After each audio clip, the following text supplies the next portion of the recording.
Hello everyone, it's Mary. Welcome back to the channel. I'm popping in with a quick video today. This is for my holiday card series and this is video number 3. I'm going to be using some pops of color, a dye as a mask, and we're keeping it super simple. Alright, so let's jump into how I made the background. So I had this leftover piece from when I did some iron-on transfer vinyl. That is in my video that I have up now, 9 ways to use this die set, which is the nested tree dies, so you can check that out. I'll link that at the end of the video. And I'm going to place that on and use it as a mask. Then I'm going to take some Distress Oxide, or no, these are regular Distress Stain inks in Mowed Lawn and Peacock Feathers and a little bit of the blue, which I think is Blueprint Sketch, I think. And I'm going to use watercolor cardstock. I am going to spritz this and spray this and just get sort of the mix of colors that I want.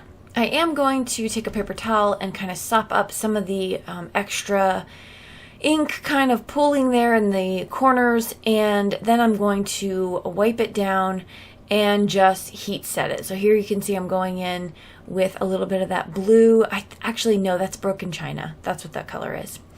And I am going to, just like I said, sop it up. Now I'm going to use my heat tool. This is the Ranger heat tool. So it's kind of low heat, not as powerful, and it does a really good job at drying backgrounds like this. But then I also just let it air dry for days because I put it aside and knew I would just use it for something perfect and come back to it later. So I have that done, and again, here I go with my Ranger heat tool. I like having both, but if you have the dual set heat tool from Wagner, the low heat setting would probably do the same thing. It's just that this has a wider area for the heat to come out, and I feel like it does heat it probably more evenly, but I still get a warped piece of cardstock. So you can also let nature take its course and let the air dry it. Here I'm pulling it off and you can see this beautiful masking of this super fun tree. So this is the largest die in this die set. It's huge. And if you check out that video, you'll see I made some home decor projects with it. It's so big. But that's the die set right there in the screen.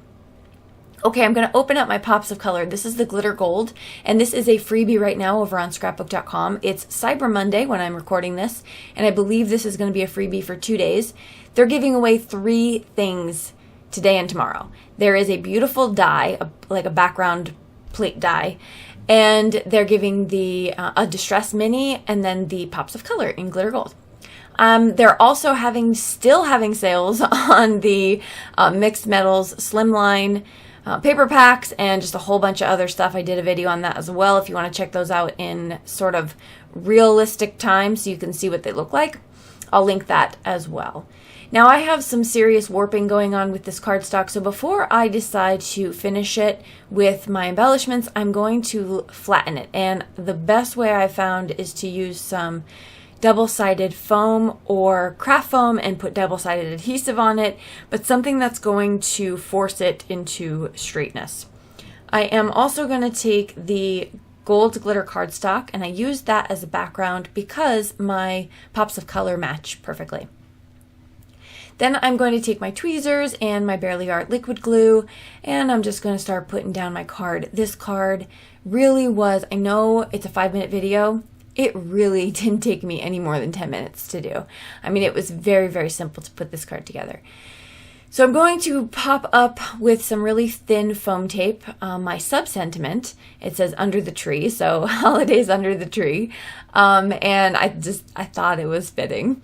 And so I'm just going to place that down, and then the fun's going to come because then we're going to use our pops of color. I have raved about the pops of color before they came along in my life. I wasn't a fan of enamel dots. I could never get them right. They always Hershey kissed on me. This consistency was not good, and then pops of color came along. They're my favorite. There is a super good deal going on where you get the stand and the rainbow colored of the pops and color. Plus, you can throw the freebie right in your cart if you are in the market. So check those deals out. And that's it. I add them as ornaments. I don't do anything else. I call this a clean and simple card. And that is it. So thanks for stopping by. Be sure to check out what scrapbook.com is offering over on their site. You can click the links below to head over there. Also, I do have a gallery over on scrapbook.com if you wanted to see some of the other projects I've been working on. They're sort of a one-stop shop for you. Thanks so much again. I'll see you in the comments down below and in the next video. Bye-bye.